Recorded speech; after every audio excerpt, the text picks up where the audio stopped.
Graça e paz, irmãos. Começar com uma frase bíblica dizendo que o homem faz planos, mas a resposta certa vem do Senhor, né? Tivemos aí um atraso nas nossas postagens devido a uma crise, vamos dizer assim, alérgica, que eu tive uma rinite alérgica forte, que me impediu de estar gravando aqui para vocês durante a semana passada inteira. Mas, né, vamos estar voltando aí às nossas postagens. Aprove o Senhor que fosse assim, então louvado seja o nome dele por isso. Então, a minha voz ainda tá um pouquinho, não tá 100% ainda, mas vamos tentar aqui gravar e dar continuidade ao nosso estudo, né, a nossa série que a gente estava aí estudando.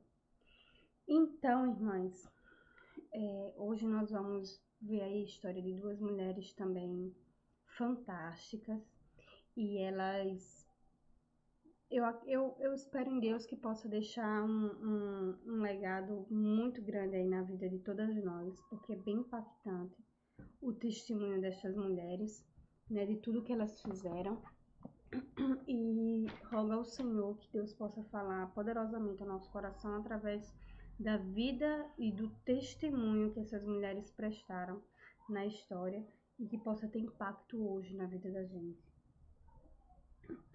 Então vamos lá, vamos dar início a nossa conhecer um pouco dessas duas mulheres valorosas. A primeira, irmãs, se chama Charlotte de Mornay, que é esposa de Philippe de Mornay. E nós vamos conhecer aí um pouquinho sobre a vida delas, né? Vou tentar, um testemunho bem extenso de todas as duas, mas eu vou tentar dar uma enxugada principalmente aqui em Charlotte. E pra gente adentrar na filha dela, que é impactante, né? O testemunho dela. Então vamos lá, Charlotte de Mornay. A sua mãe permaneceu católica durante toda a vida. E o seu pai teve contato com o protestantismo em Estrasburgo, quando presenciou um debate teológico entre católicos e protestantes, o que fez com que ele abrisse os olhos para muitos abusos praticados pelos romanos. E aqui eu vou já deixar aí, o livro não traz foto dela nem da filha dela, que é o que a gente vai olhar em seguida. E também na internet também não encontrei nenhuma foto que pudesse colocar aí. Então fica aí só no nosso imaginário. Então, aí o pai dela, né, teve esse contato, né, com um debate teológico sobre católicos e protestantes e fez com que ele ligasse as lanterninhas dele aí com relação a alguns abusos que estavam sendo praticados. Mas ele permaneceu ignorante das verdades evangélicas por muitos anos, até que foi acusado, né, em determinado momento ele foi acusado como herege, e foi estudar a heresia huguenote, de modo que veio a aceitá-la. Ao morrer, ele fez essa linda declaração. Olha só o que ele diz. Senhor, eu achei fantástica. Senhor, tu me concedeste uma alma há 58 anos atrás.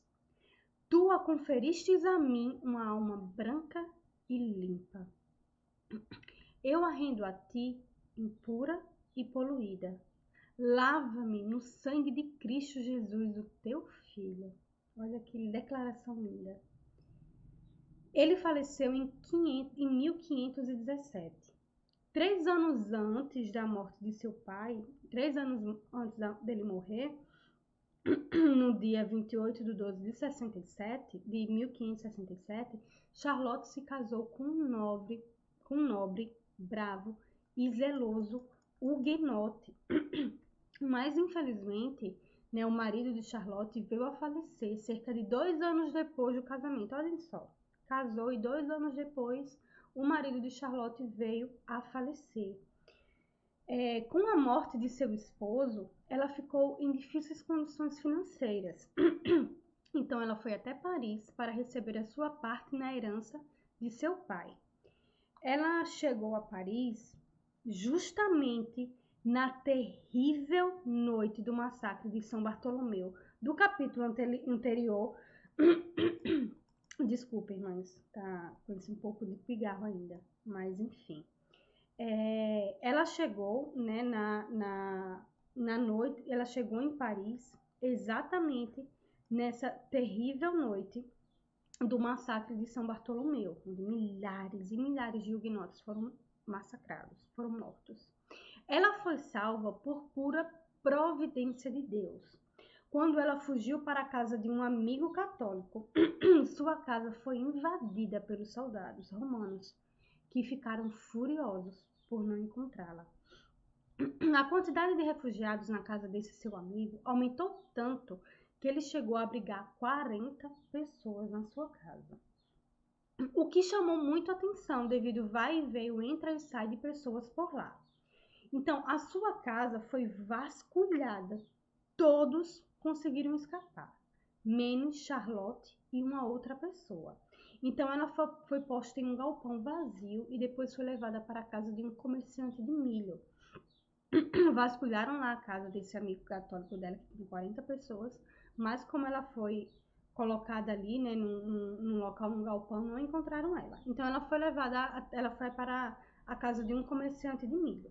Sua mãe, que permaneceu católica, tentou convencê-la a ir à missa, nem que fosse de aparência, né, para que sua vida fosse salva. Mas ela simplesmente recusou a ir. Sua fé reformada lhe era mais preciosa do que a sua própria vida. Olha o impacto do evangelho na vida de uma pessoa. E ela ficou na casa desse comerciante por 5 dias. O seu quarto ficava em cima, né, do quarto de uma senhora católica.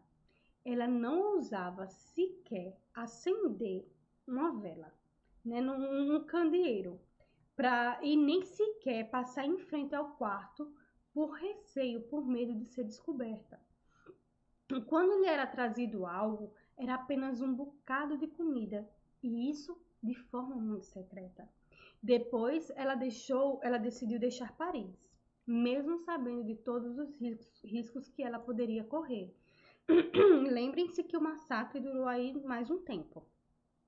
Após sua saída da casa do comerciante, o local, a casa do comerciante, foi vasculhado e também, mais uma vez, por pura providência, né, a sua vida foi salva, providência de Deus.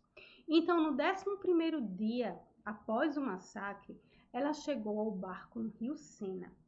Um guarda exigiu o seu passaporte. Como ela não tinha, ela foi acusada de ser uma huguenote.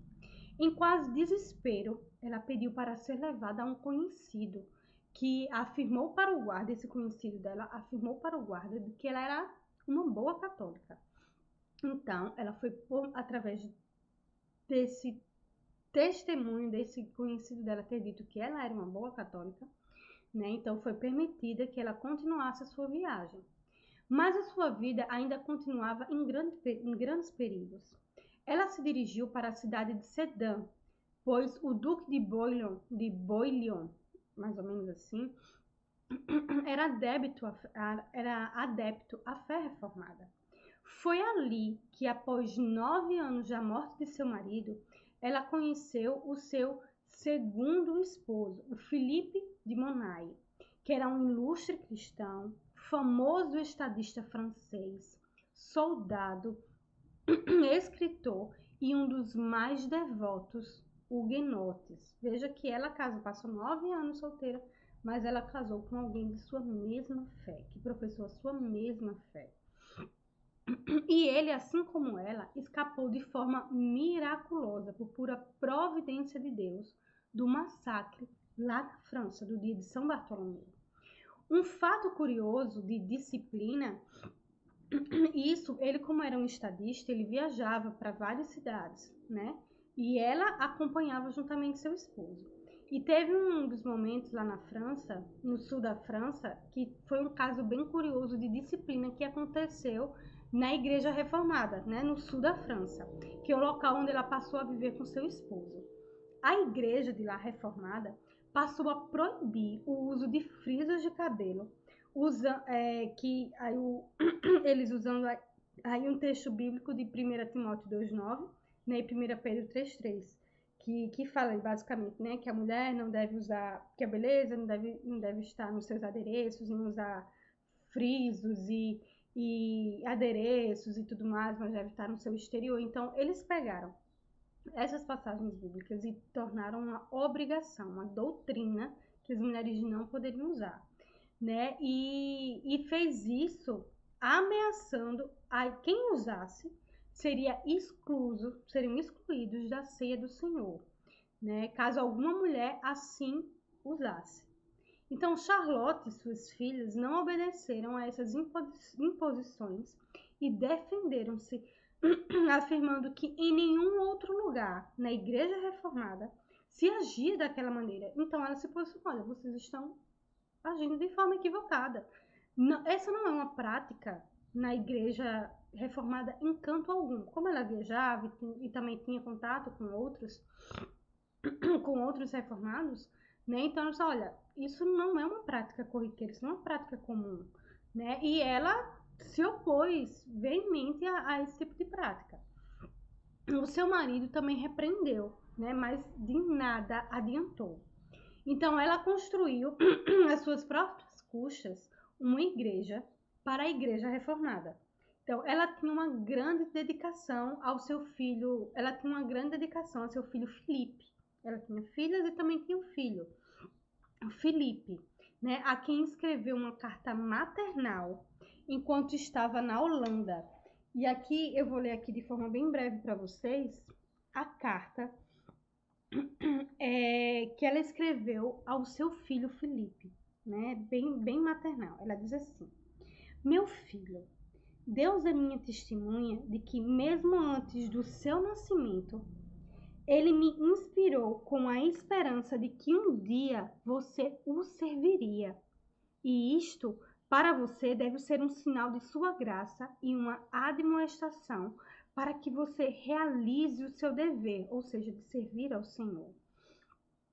O seu pai e eu também cuidamos tanto para instruí-lo em cada ramo de aprendizado que lhe pudesse ser útil, a fim de que você possa não apenas viver, mas também brilhar na sua igreja. Você é jovem, meu filho, e diversas ideias se apresentam à juventude, mas lembre-se sempre dos dizeres do salmista. Como pode o jovem guardar puro o seu caminho? Certamente, conduzido-se perante a tua palavra, ó Senhor. Não serão poucas as pessoas que desejarão desviá-lo, seja para a direita ou seja para a esquerda. Mas diga também como um salmista: eu me associarei somente com aqueles que guardam as tuas leis. As tuas leis, ó Deus, serão meu conselheiro. Belas foram estas palavras, e sobremente ele as cumpriu, pois ele desenvolveu um bom caráter cristão e uma resposta às tais orações e admoestações. Desculpem, irmãos. A sua morte na batalha, em 1605, enquanto lutava pelos huguenotes, quase partiu o coração da sua mãe. Ela não se recuperou desta perda e sobreviveu a ele por poucos meses. Ela não se recuperou, no domingo, no dia 7 de maio de 1606, ela compareceu ao culto da manhã na igreja e esperava ir também à tarde para a catequese, mas ela caiu doente. Ela suportou grande sofrimento até o próximo domingo, quando seu esposo deu a ela a notícia de que, segundo os médicos, a sua vida estava chegando ao fim. Ela recebeu a notícia com alegria. Ela sustentou seu testemunho, mesmo às portas da morte, exclamando: olha só, eu estou indo para Deus, persuadida de que nada pode me separar do seu amor. Eu sei que o meu Redentor vive e ele tem triunfado. Um dos seus médicos, um católico, exortou a ter coragem, ao que ela respondeu: minha coragem vem do alto. Ela então dirigiu-se a ele, falou de um consolo superior que a religião protestante oferecia sobre a católica. E o encorajou, ela mesma, cheia de morte, encorajou o médico a olhar para Cristo e ele crucificado. No próximo dia, o seu pastor a lembrou das palavras de Cristo, que diz: Pai, em tuas mãos entrego o meu espírito. Ela então acrescentou as palavras do Salmo 31. Pois tu me redimiste, ó eterno Senhor da verdade. Ele expirou com estas palavras, Jesus, com a palavra Jesus em seus lábios, em 15 de maio de 1606. Ela morreu com a palavra Jesus em sua boca. O seu esposo prestou um belo tributo, que está até aí, no finalzinho, entre aspas, sobre ela, dizendo assim: ela me ajudou a viver bem, e pela sua piedosa morte me ensinou a como morrer bem. Ai, irmãs, será que este é e será um nobre tributo à nossa memória, à nossa vida, ajudar alguém a viver bem na fé, na caminhada, e a nossa morte ser uma morte tão piedosa que ensina a outros a morrer bem também. Então, assim, esse foi aí um pequeno resumo da vida de Charlotte. Desculpem. De Charlotte de Mornay, que infelizmente perdeu o seu filho, mas enquanto ele pôde, ele viveu de forma piedosa, morreu na guerra, na luta da sua fé, lutando pela sua fé. E agora a gente vai ver aí a história de Filipina, de Lance, né? Também é um belíssimo testemunho que nós vamos estar vendo aí agora de Filipina. Deixa eu só tomar aqui um pouquinho de água. Que é conhecida aí como a Marthe Huguenot. Também não tem uma foto dela, mas é um testemunho assim tremendo, irmãs. Eu queria que vocês prestassem atenção no testemunho dessa mulher, e que Deus possa falar assim de forma poderosa ao nosso coração.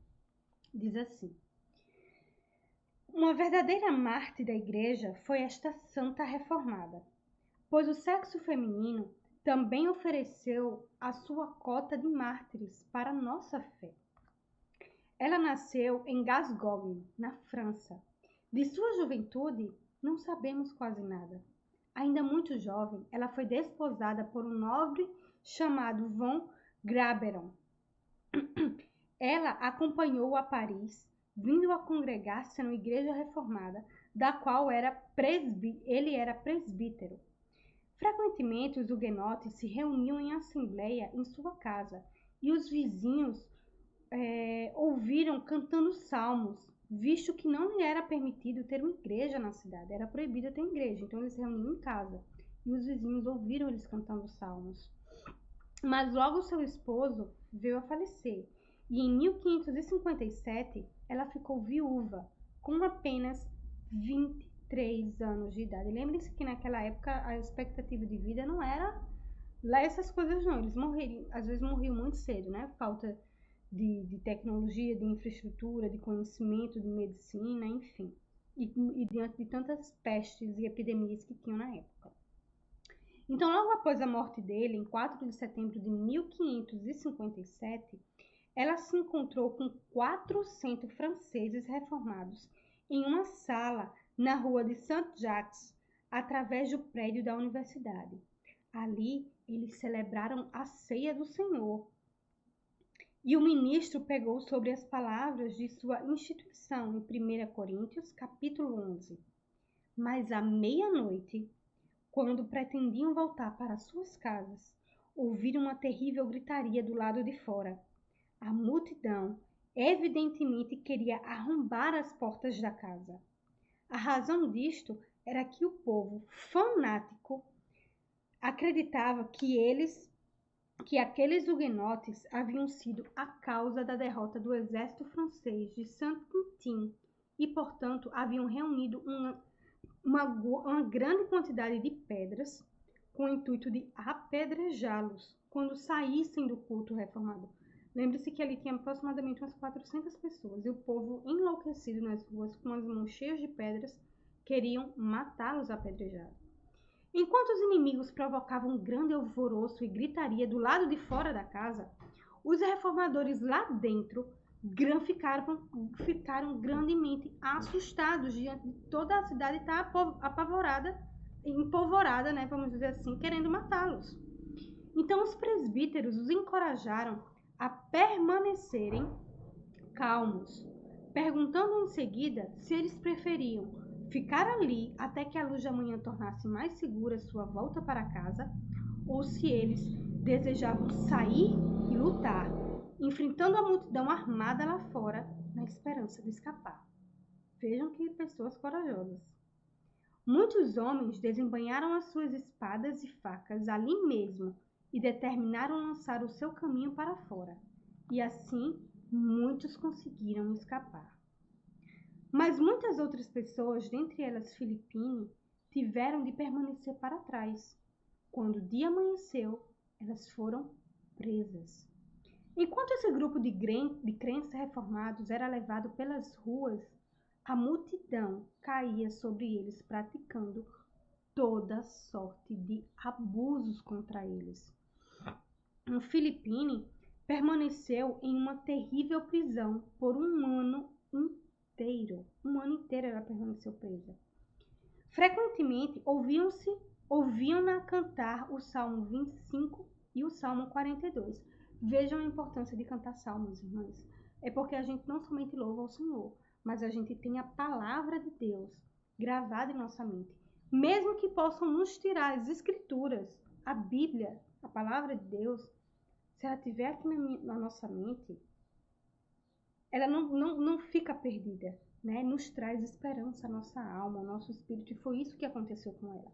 Então, frequentemente, ouviam ela cantar o Salmo 25 e o Salmo 42, que é belíssimo. Padres eram frequentemente enviados à sua cela, tentando convencê-la a retornar para a fé católica. Mas ela sempre resistiu aos seus ataques. Uma vez, um deles lhe fez a seguinte pergunta. Olhem só. Desculpem. Um dos padres fez a seguinte pergunta para ela. Você acredita que a hóstia da comunhão é o verdadeiro corpo do nosso Senhor? Lembrem-se que eles acreditavam, até ainda hoje a Igreja Católica acredita, que a hóstia, né, se literalmente ali se transforma na carne de Cristo e o vinho no sangue de Cristo. Ao que ela respondeu, como poderia ele, que enche os céus e a terra, estar contido num pedaço de pão que pode ser comido por um rato e envolto por teias de aranha? O seu testemunho pelas verdades evangélicas foi tão firme que eles a colocaram em uma prisão ainda mais isolada. Até aquela época, lhe era permitido receber a visita de sua irmã, mas depois disso, dessa sua pública confissão de fé, né, com relação à ceia do Senhor, ela foi sentenciada a um confinamento literalmente solitário. A partir daí, o curso da lei foi acelerado, pois os romanistas viram que não havia esperança de convertê-la de volta à fé católica. Além disso, o juiz queria condená-la, a fim de obter uma parte de seus bens. Enquanto isso, Calvino, de Genebra, encorajava os príncipes protestantes da Alemanha a usar a sua influência junto ao príncipe francês, a fim de que esses prisioneiros pudessem ser poupados. Mas a sua intercessão só veio tarde demais. Então, Calvino tentou interferir ali na França, porque não apenas ela foi presa, mas muitos outros foram presos. Então, ele tentou interceder ali para que aquelas pessoas que tinham sido presas pudessem sair, mas foi muito tarde, né? Enfim, ela foi trazida perante os seus juízes para julgamento. A prova que foi submetida foi bastante severa, mas as suas respostas foram todas baseadas nas Escrituras. Foi perguntado a ela: você crê na missa? Ao que ela respondeu: quanto a este sacramento, eu creio apenas naquilo que é ensinado no Novo, no Antigo e no Novo Testamento. Eu ainda não encontrei ali que a missa foi estabelecida por Deus. Você receberia a hóstia? Não, eu a receberia apenas aquilo que Cristo instituiu. Quanto tempo faz desde que você se confessou a um sacerdote? Eu não me lembro. Não sei. Sim. Desculpe. Faz quanto tempo que você se confessou a um sacerdote? Eu não me lembro. Mas sei sim que tenho diariamente feito confissões ao meu Senhor. Outra confissão não é ordenada por Cristo, pois somente Ele tem o poder de perdoar pecados. Olha a resposta dela.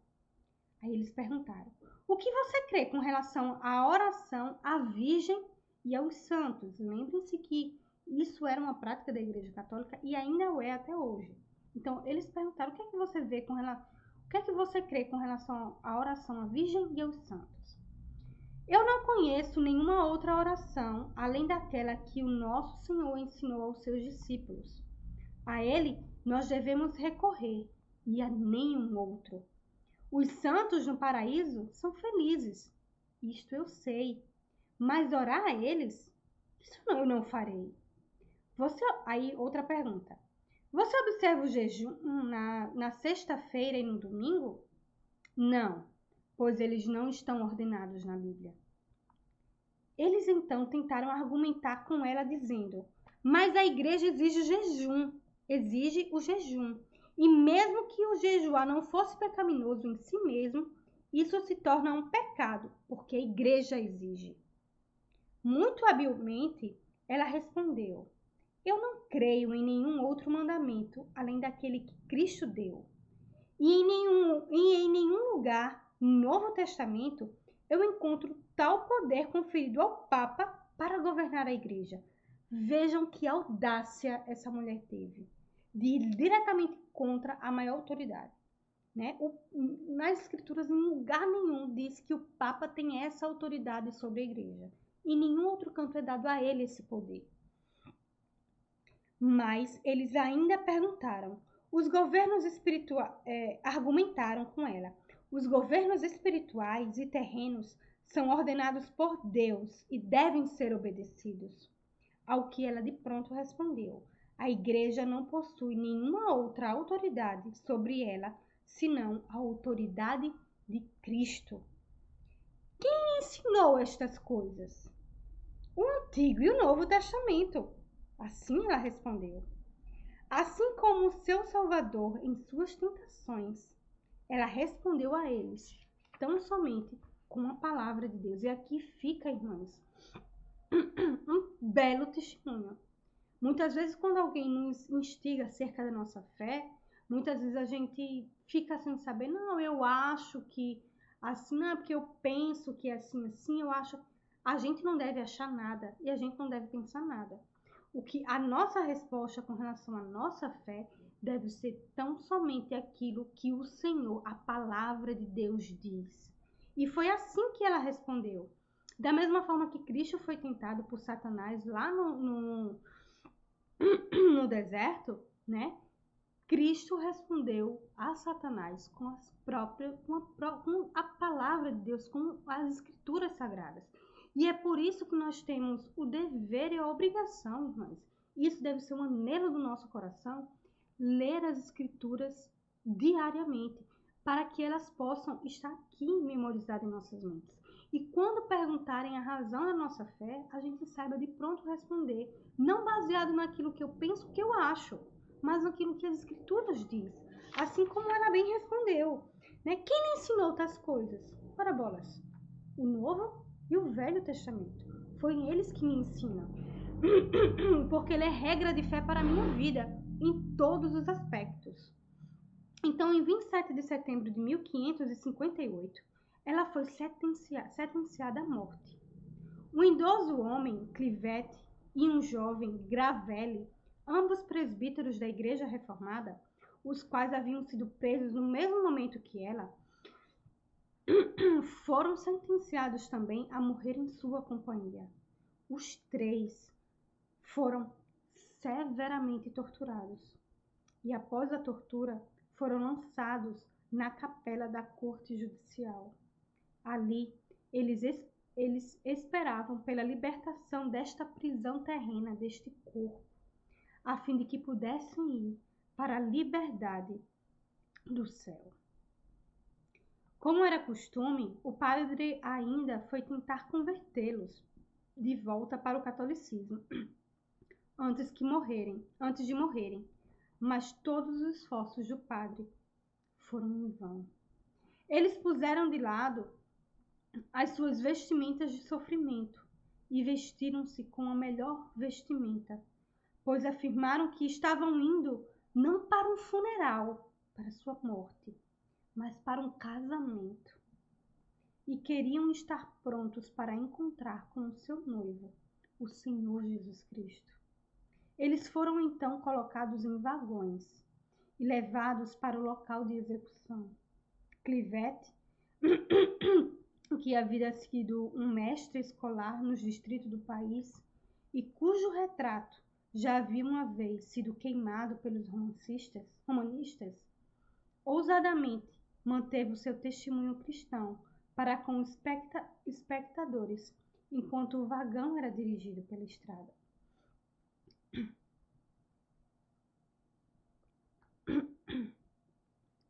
Um padre disse a Philippine que ela deveria se confessar a ele.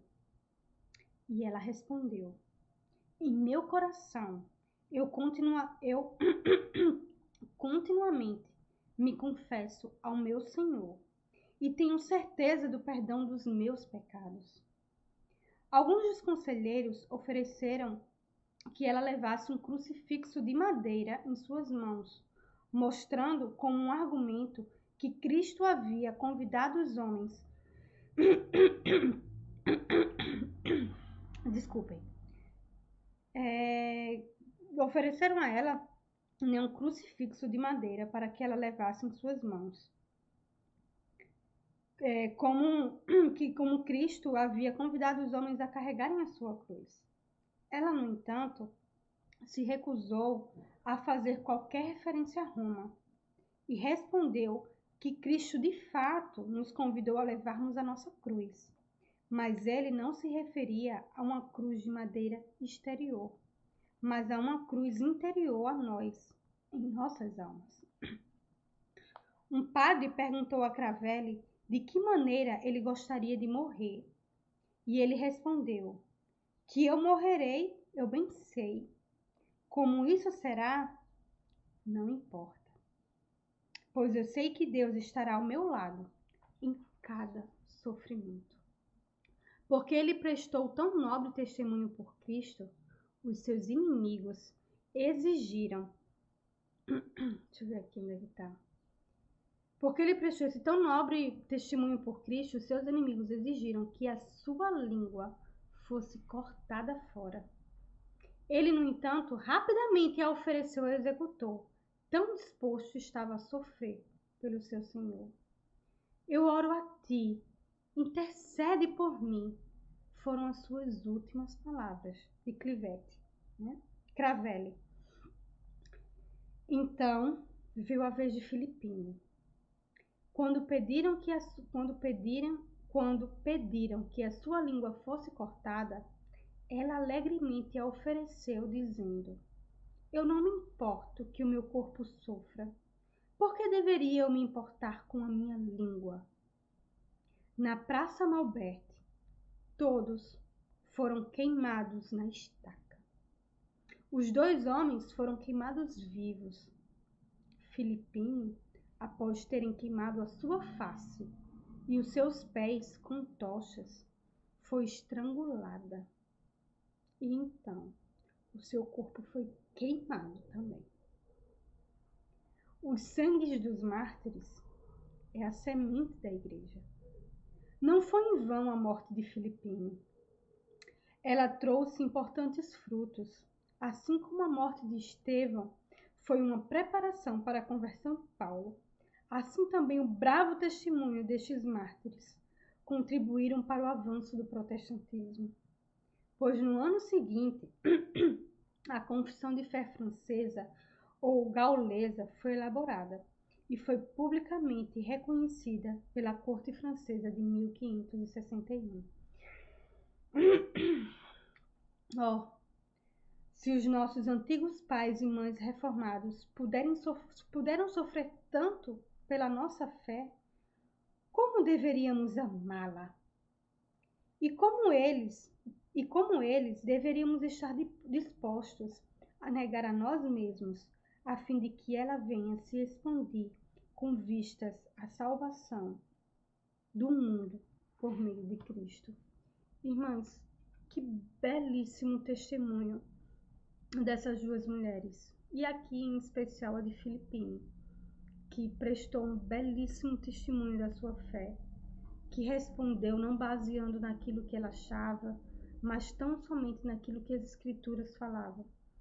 E teve uma morte tão dolorosa, tão cruel, mas o alvo dela não estava aqui na terra, né? Mas ela tinha uma esperança maior, uma esperança mais gloriosa de que ela não estava indo ali não era o fim da vida dela, mas era o começo de uma eternidade junto a Deus. Irmãs, eu peço assim que Deus possa nos dar essa fé também, essa disposição para pregar o Evangelho, para falar o amor de Deus. Há tantas pessoas que estão aí perdidas no mundo, acreditando em coisas vãs, em filosofias erradas, e que Deus possa nos dar da mesma forma a ousadia para testemunhar e pregar aquilo que nós cremos, não baseado nos nossos achismos, mas baseado no que as Escrituras falam acerca do que é correto, acerca do que Deus nos ensina. Que o testemunho dessas mulheres que até agora nós temos visto aqui, irmãs, e aqui em especial de Filipine, nos sirva de incentivo, de testemunho, para que nós possamos ser árduas defensoras do Evangelho, porque o sangue dos mártires é a semente da igreja. E assim tem sido desde os primórdios. Quanto mais se matam, quanto mais a igreja é perseguida, mais ela cresce, mais ela frutifica. Então, irmãos, em nome de tantas vidas que foram sacrificadas em prol do Evangelho, que possamos ser firmes naquilo que cremos, firmes na nossa fé, batalhando até o último momento, se preciso for, morrer pelo testemunho de Cristo, porque essa vida aqui nós estamos como peregrinos, somos peregrinos aqui nessa terra, e o que nos aguarda é infinitamente melhor, coisas que nossos olhos não viram e nossa mente jamais projetou, né? O que Deus tem aguardado para aqueles que o amam. Então, que nós possamos nos apaixonar, amar mais a palavra de Deus, sermos mais devotas e estudar profundamente, tentar compreender, entender as Escrituras, estudar, né, diligentemente. Às vezes a gente abre a boca para dizer, não, eu todo domingo eu vou para a igreja e eu tô lá e a gente enche a boca para dizer, tem 10, 20, 15 anos que eu sou crente, mas às vezes não sabe defender a sua própria fé, não sabe chegar e evangelizar uma outra pessoa, falar do amor de Cristo para elas, não sabe. Então, fica o questionamento, será que verdadeiramente a gente conhece a Cristo? A Deus, o seu amor, a sua justiça, o seu perdão, a sua compaixão, o seu juízo? Será que a gente verdadeiramente conhece o Deus, aquele que a gente abre a boca para dizer que conhece? Será que verdadeiramente somos cristãos, a ponto de vivermos o Evangelho de Cristo, dando testemunho através de nossos pensamentos, palavras e atitudes acerca de Cristo, daquilo de quem Ele é, daquilo que Ele requer para as nossas vidas?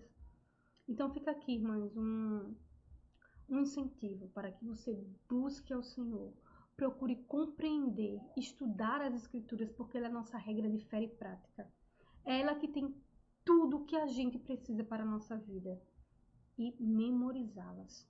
Memorizá-las, porque nos momentos de dificuldades, eu digo por experiência própria, nos momentos difíceis que eu passo, é a palavra de Deus que vem à minha mente. O Espírito Santo traz à minha mente versículos das Escrituras que me conforta, que me consola, que me traz ânimo, né? E isso me instiga cada vez mais para querer conhecer e procurar viver esse Deus, viver a minha fé, né? E é um dos motivos pelos quais a gente está aqui, né? Até no canal da nossa igreja, trazendo sempre estudo, trazendo um incentivo para que nós possamos crescer em fé, conhecendo o nosso Senhor. Então, irmãs, busquem o Senhor, busquem conhecê-lo. Se preciso, ter a sua vida por esse testemunho. Porque quem perde a sua vida por causa da palavra de Deus, do testemunho de Cristo, na verdade não perde, ganha. Porque aqui é passageiro, mas a vida que nos espera, que nos aguarda, ela é eterna. Ela é eterna. Então, que Deus nos abençoe e que coloque o desejo no nosso coração de buscar ao Senhor ardentemente, que esse seja o desejo de nossa alma. Buscar ao Senhor e buscar conhecer e viver a sua palavra, para a glória de Deus, e que a nossa vida possa ser um belo tributo de testemunho de Cristo. Que Deus abençoe e até o próximo vídeo.